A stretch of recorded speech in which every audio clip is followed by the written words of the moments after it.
Assalamualaikum warahmatullahi wabarakatuh.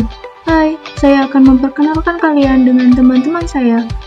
Mereka akan memberikan kalian ilmu tentang manajemen zakat perusahaan dan cara perhitungan zakat perusahaan atau bank. Mereka adalah Azizi Iqnal Ramadhani dengan NIM 12401183 Yang kedua ada Dini Chandra Dewi dengan NIM 12401183 Dan yang terakhir ada Fira Handayani dengan NIM 12401183 Selanjutnya, mari kita simak video penjelasan mereka. Namun, jangan lupa klik tombol like-nya ya.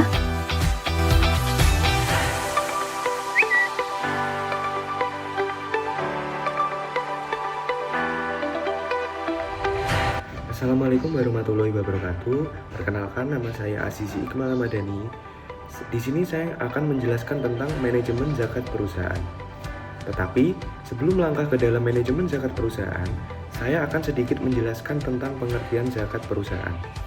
Pengertian zakat perusahaan sendiri masih tergolong kajian baru yang bersumber dari hasil ijtihad para ulama kontemporer atas kepemilikan atau harta-harta perusahaan yang diwajibkan untuk dizakatkan.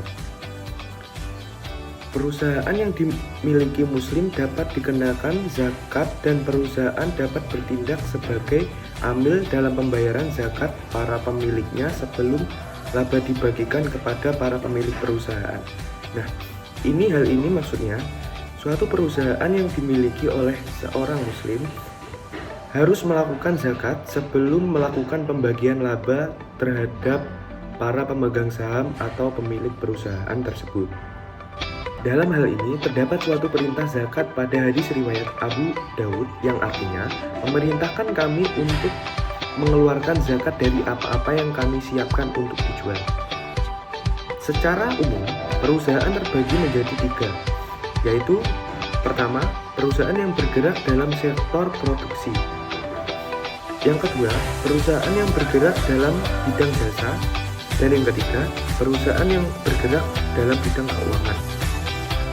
Pada intinya, semua perusahaan dari ketiga faktor tersebut harus menghasilkan barang atau jasa yang tidak melanggar syariat Islam, serta perusahaan harus mengeluarkan zakat atas laba yang diperoleh dari kegiatan usaha tersebut. Pola perhitungan zakat perusahaan pada umumnya berdasarkan pada laporan keuangan atau neraca. Dalam Muktamar Internasional mengenai zakat, menerangkan sebuah analogi mengenai zakat perusahaan pada perdagangan sesuai dengan penjelasan dari Abu Ubaid dalam Kitabul Anwar. Menjelaskan bahwa jika Anda sudah sampai pada batas waktu membayar zakat, maka perhatikanlah apa yang engkau miliki, baik berupa kas maupun persediaan. Lalu nilailah dengan uang.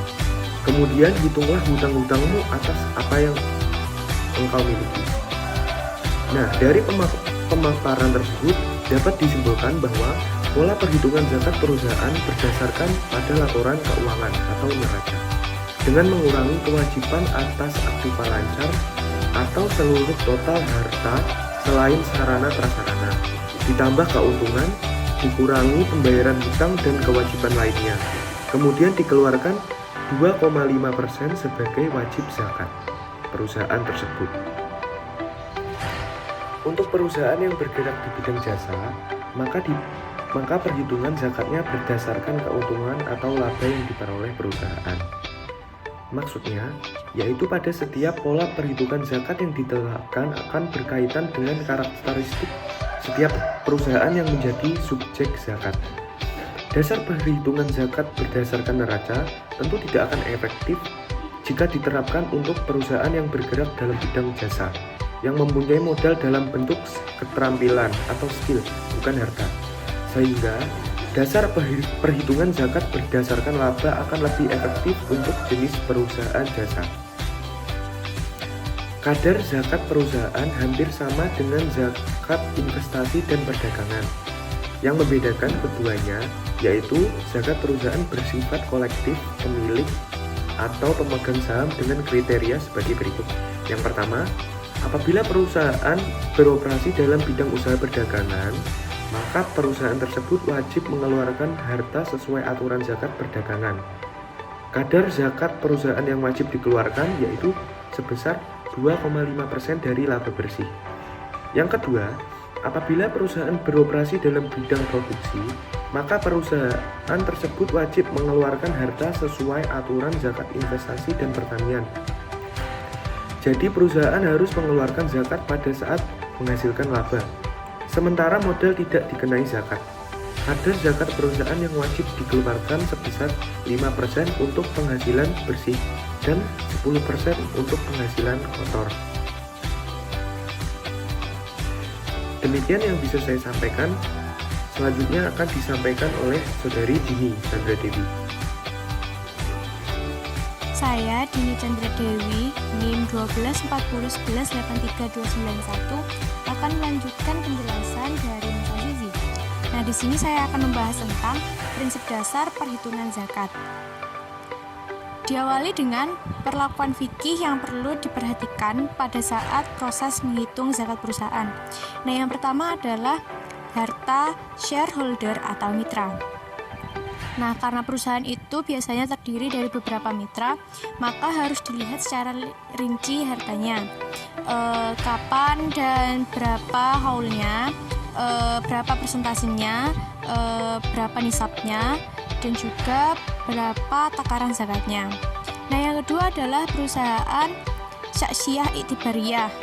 Nah, dalam lingkup fikih, perusahaan ini diartikan sebagai satu korporasi yang diibaratkan sebagai satu orang. Jadi, zakatnya itu harus dihitung sebagai satu kesatuan, lalu diberikan atau dibagikan kepada mitra sesuai dengan saham yang ia tanam. Nah, yang selanjutnya adalah kewajiban zakat pada mitra. Nah, harus digarisbawahi bahwa kewajiban zakat ini hanya ada pada mitra yang beragama muslim. Namun untuk mitra yang beragama non-muslim juga bisa dikenai beban biaya sesuai dengan regulasi perusahaan. Selanjutnya adalah prinsip dasar aturan hitungan zakat perusahaan. Yang pertama adalah setiap tahun atau per haul. Maksudnya adalah perusahaan itu harus jelas dalam menentukan awal dan juga akhir periode mereka, baik dari sisi penanggalan Masehi maupun Hijriah. Misalnya, perusahaan itu akan mengawali periode pada tanggal 1 Januari dan mengakhiri pada tanggal 31 Desember. Selanjutnya ada independensi tahun zakat. Maksudnya adalah satu harta itu harus mengeluarkan hanya satu zakat pada tahun yang sama. Jadi tidak boleh ada double zakat yang dikeluarkan pada tahun yang sama pada harta yang sama. Nah, yang selanjutnya adalah adanya perkembangan zakat. Adanya perkembangan zakat maksudnya harta itu berkembang secara real maupun diharapkan berkembang bila diinvestasikan. Jadi aset tetap itu tidak termasuk dalam harta wajib zakat. Yang selanjutnya adalah nisab zakat dengan mencantumkan semua harta zakat. Maksud dari hal ini adalah harta-harta yang disiapkan untuk diperdagangkan itu dianggap sebagai satu gabungan dan memiliki satu nisab. Selanjutnya ada zakat dihitung dari harta bersih. Jadi harta wajib zakat ini harus dikurangi terlebih dahulu dengan pengeluaran wajib atau kewajiban lancarnya. Yang terakhir adalah membagi beban zakat kepada mitra, yakni zakat dibagi kepada mitra sesuai dengan kepemilikan modalnya. Selanjutnya adalah perlakuan zakat pada aset perusahaan. Yang pertama adalah ada aset tetap. Nah, aset tetap ini merupakan aset yang digunakan untuk membantu perusahaan dalam melaksanakan aktivitasnya dan tidak untuk diperdagangkan. Aset ini juga tidak mengalami perkembangan. Nah, contoh dari aset tetap adalah bangunan, mesin-mesin atau alat-alat, dan juga kendaraan. Nah, aset ini tidak termasuk dalam harta yang wajib zakat. Selanjutnya ada properti investasi. properti investasi ini merupakan aset tetap yang dimiliki oleh perusahaan yang bertujuan untuk memiliki pemasukan. Nah, aset properti investasi ini juga tidak termasuk dalam harta wajib zakat. Yang selanjutnya ada aset yang sedang dibuat atau on process. Ada dua jenis. Yang pertama itu termasuk dari harta wajib zakat, dan yang kedua adalah tidak termasuk harta wajib zakat. Nah, yang bisa menjadi harta wajib zakat bila aset yang sedang dibuat ini dijadikan barang dagangan, dan sebaliknya tidak akan menjadi harta wajib zakat bila aset yang sedang dibuat ini dijadikan sebagai aset tetap. Selanjutnya ada beban dibayar di muka. Beban dibayar di muka maksudnya adalah biaya yang dikeluarkan oleh perusahaan untuk pendirian perusahaan, melakukan uji coba, melakukan kajian-kajian atau biaya promosi. Nah, biaya ini tidak termasuk dalam harta wajib zakat. Selanjutnya ada persediaan barang dagangan. Persediaan barang dagangan ini bisa berupa barang yang siap jual, ada juga barang yang sedang dalam proses pengerjaan, dan juga barang bahan produksi. Jadi persediaan barang dagangan ini termasuk dalam harta wajib zakat. Yang selanjutnya ada letter of credit. Letter of credit ini dibagi menjadi dua, yakni kredit ini akan menjadi harta wajib zakat bila kredit ini diperuntukkan untuk pembelian bahan baku. Nah, sebaliknya kredit ini tidak akan dijadikan sebagai harta wajib zakat bila kredit ini diperuntukkan untuk membeli aset tetap. Nah, selanjutnya ada piutang dan wesel tagih investasi jangka pendek. Keduanya ini memiliki persamaan, yakni jika diharapkan kembali, maka aset ini akan menjadi harta wajib zakat. Namun jika diragukan untuk kembali, maka tidak akan menjadi harta wajib zakat. Namun juga ada perbedaannya. Perbedaannya terletak pada wesel tagih investasi jangka pendek ini memerlukan persetujuan pihak ketiga. Selanjutnya ada investasi jangka pendek. Investasi jangka pendek ini termasuk harta wajib zakat yang dinilai berdasarkan nilai pasarnya ditambah dengan keuntungan. Selanjutnya ada jaminan pihak ketiga. Jaminan pihak ketiga ini bisa menjadi harta wajib zakat, ada juga tidak bisa menjadi harta wajib zakat. Ini akan menjadi harta yang tidak bisa wajib zakat karena aset ini termasuk dalam harta yang terikat. Namun bila aset ini mencair, jadi bisa termasuk dalam harta wajib zakat. Yang selanjutnya ada kas di bank. Nah, kas di bank ini bisa menjadi harta wajib zakat. Namun ada syaratnya. Syaratnya adalah jika keuntungan yang diperoleh itu merupakan riba, maka keuntungan itu harus dipisah lalu digunakan untuk amal sosial, namun tidak boleh diniatkan untuk sedekah. Nah, bila keuntungan yang diperoleh itu merupakan halal dengan cara yang halal, maka keuntungan itu harus digabungkan dengan nilai realnya lalu dikeluarkan zakatnya. Yang terakhir ada pity cash. Pity cash adalah dana yang disimpan perusahaan untuk kebutuhan yang mendesak atau sedikit. Nah, pity cash ini termasuk dalam harta wajib zakat. Nah, selanjutnya ada standar akuntansi zakat dari AAOIFI atau Accounting and Auditing Organization for Islamic Financial Institution. Yang pertama adalah lembaga sebagai muzaki.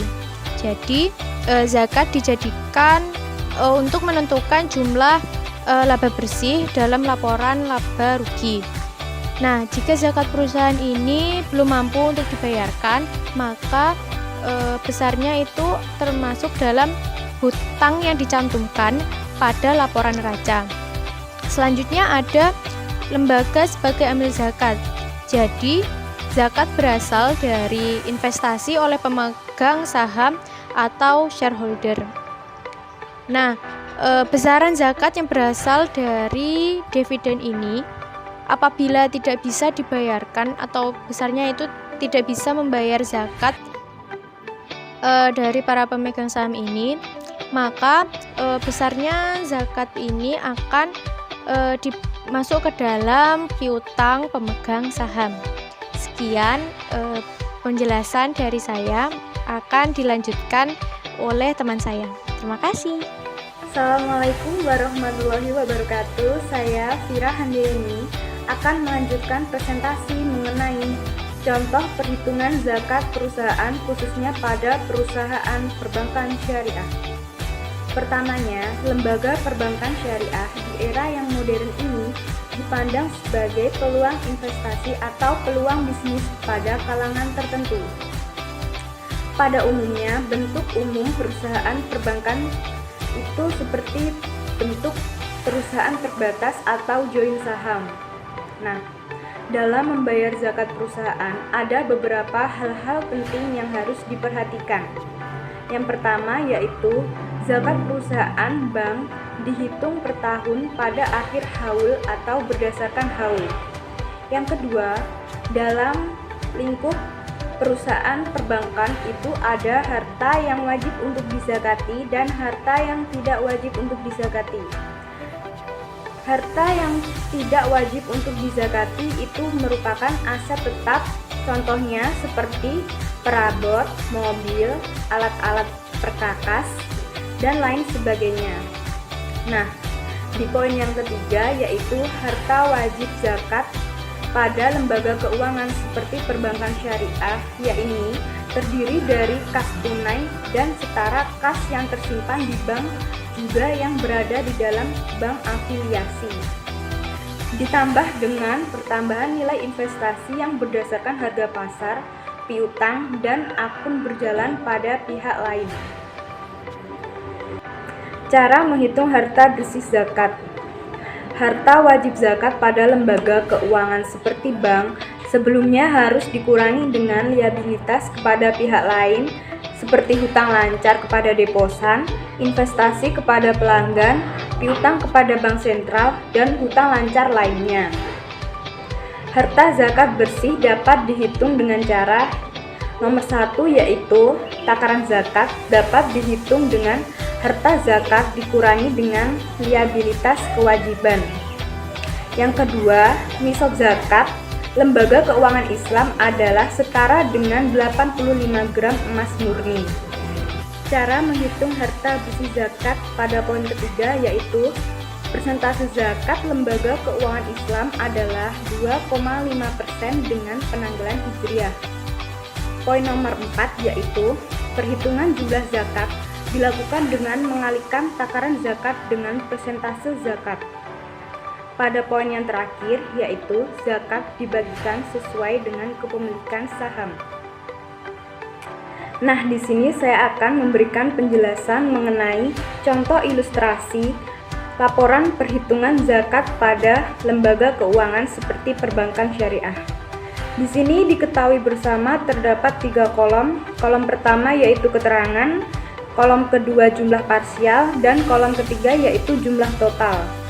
Pada kolom pertama diisi dengan keterangan harta yang wajib dibayarkan zakatnya seperti uang tunai, investasi, piutang dan hak-hak pada pihak lain, piutang lancar, dan saldo piutang lainnya dengan jumlah harta wajib zakat yaitu 20.000. Di sini masih harus dikurangi dengan liabilitas yang segera harus dibayarkan seperti akun investasi deposan, akun bank dan bank-bank lainnya, akun berjalan bank dan bank-bank lainnya, hutang lancar pelanggan, hutang dan hak pihak lain, saldo kredit lainnya, dan alokasi dana untuk liabilitas pada kondisi real dengan jumlah total ada 16.000. Di sini diketahui bersama takaran zakat Bank Islam diperoleh dari harta wajib zakat dikurangi dengan liabilitas, yakni ketemu jumlah 4.000. Di sini cara menghitung zakat Bank Islam. Yang pertama, diketahui bersama jumlah nisabnya itu setara dengan 85 gram emas. Sementara persentase zakat yaitu 2,5%. Perhitungan zakat yang wajib dibayarkan yaitu pertama, dengan cara takaran zakat dikali 2,5% berdasarkan penanggalan Hijriah.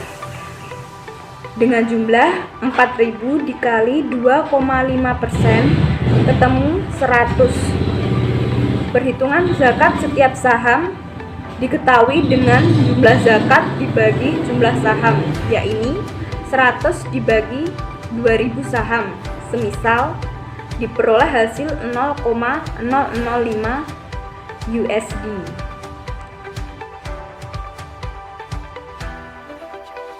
Yeay, mereka sudah selesai menjelaskan. Semoga kalian dapat menambah ilmu tentang manajemen zakat perusahaan dan cara perhitungan zakat perusahaan. Terima kasih sudah menonton. Sampai jumpa lagi.